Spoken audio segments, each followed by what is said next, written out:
अपने पिता की आकस्मिक मृत्यु के बाद सुधा ने पहली बार महसूस किया था कि घर अब सिर्फ दीवारों और छत का नाम नहीं रहा, बल्कि एक जिम्मेदारी बन चुका है। माँ की आंखों में हर वक्त ठहरी हुई चिंता, छोटे भाई बहनों के मासूम सवाल, दीदी पापा कब आएंगे, इन सवालों का कोई जवाब उसके पास नहीं था। पिता के जाने के बाद माँ दर दर भटक रही थी, कभी रिश्तेदारों के दरवाजे, कभी साहूकार, कभी किसी जान पहचान वाले के पास। ये सब देखना सुधा से सहन नहीं हुआ। वो घर की सबसे बड़ी बेटी थी और उसी दिन उसने मन ही मन फैसला कर लिया, अब ये घर बेटे के सहारे नहीं, बेटी के कंधों पर चलेगा। काफी कोशिशों, रिजेक्शन और इंटरव्यू के बाद आखिरकार उसे एक नौकरी मिल ही गई। नौकरी अच्छी नहीं थी, तनख्वाह भी बहुत ज्यादा नहीं, लेकिन हालात से लड़ने के लिए वही काफी थी। दिक्कत बस इतनी थी कि कंपनी घर से बहुत दूर थी।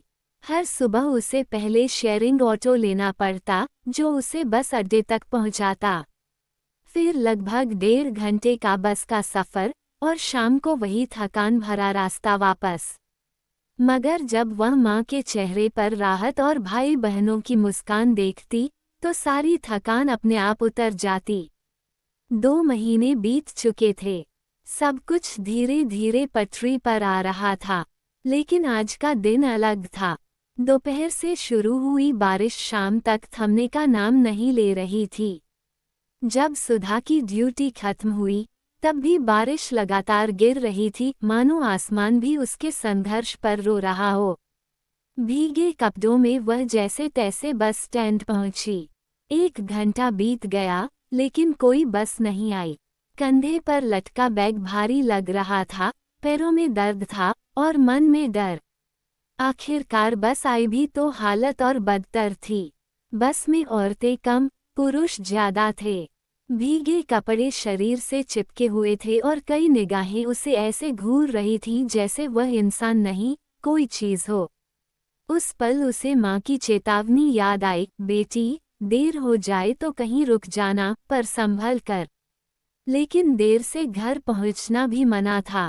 घर में माँ परेशान होती, छोटे भाई बहन डर जाते। बस जाम से जूझती रही। 1.5 घंटे का सफ़र 2.5 घंटे में पूरा हुआ। जब वह उतरी तो घड़ी 9 बजा चुकी थी, जबकि रोज वह 7:30 तक घर पहुंच जाया करती थी। बस स्टैंड पर ऑटो नहीं था। बारिश रुक चुकी थी, लेकिन सन्नाटा डरावना लग रहा था। उसने वहां रुकने के बजाय पैदल चलना बेहतर समझा। करीब 100 मीटर चली ही होगी कि एक साइकिल रिक्शा उसकी तरफ आता दिखा।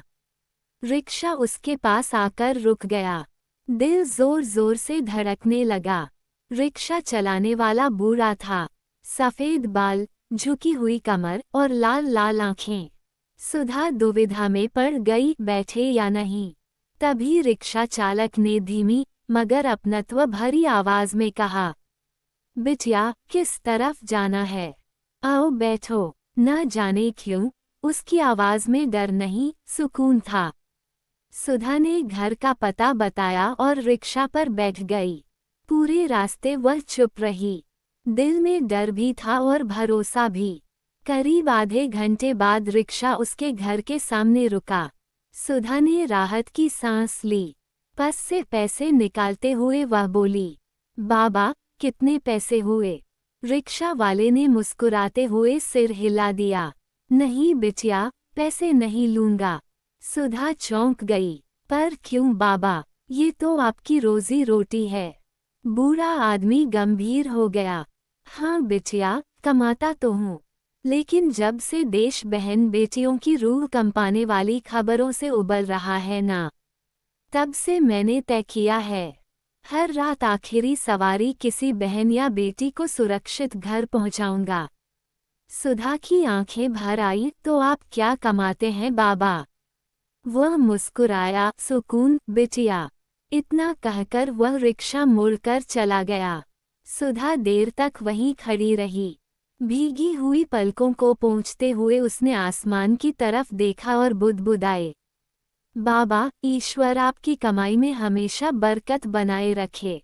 उस रात सुधा समझ गई थी, इस दुनिया में भले अंधेरा बहुत है, मगर कुछ लोग आज भी रोशनी बनकर चलते हैं, और शायद इन्हीं की वजह से उम्मीद अब तक जिंदा है।